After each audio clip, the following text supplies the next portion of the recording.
উচিত আমাদেরকে স্বাধীন রাষ্ট্র থেকে মোকাবেলা করবো।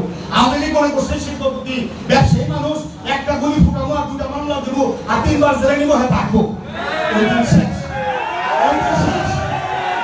তিন চারজন আমার 4টা ভাইকে বুকের তাজা রক্ত এই ভৈরবপুরের জন্য রাজপথে ঢেলে দিয়েছে। তাদের রক্তের শপথ দিয়ে বলতে চাই, স্বপ্ন দেখছেন, এই স্বপ্ন বাস্তবায়ন হবে না। খুব অচিরে কাশের বর্ণের মতো কান্টান হয়ে ভেঙে পড়বে ইনশাআল্লাহ। করে মামলা দিয়ে জুলুম দিয়ে ভৈরবপুরের একটা নেতা কর্মীকে ঘর থেকে বের করে বিতাড়িত করে আপনাদের মস্তক টিকিয়ে রাখতে পারবেন না। ইনশাআল্লাহ জনগণের দিন আসছে, সে যতক্ষণ রুখে দাঁড়াবে ইনশাআল্লাহ।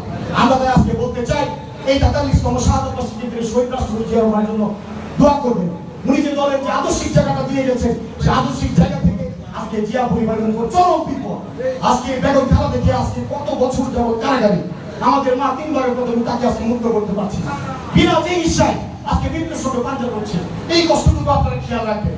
আজকে তার এক সন্তান বিনা চিকিৎসা মারা গেছে, আরেক সন্তান বিদেশে, তাকে দেশে ফিরিয়ে আনতে হবে।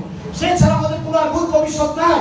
আজকে হাসিনা থেকে যদি একমাত্র হাসিনা ভয় বা তারেক রহমানকে প্রতিদিন ঘুম থেকে উঠে যতবার আমরা কথা বলি তার চেয়ে বেশি তারেক রহমানের নাম জপে।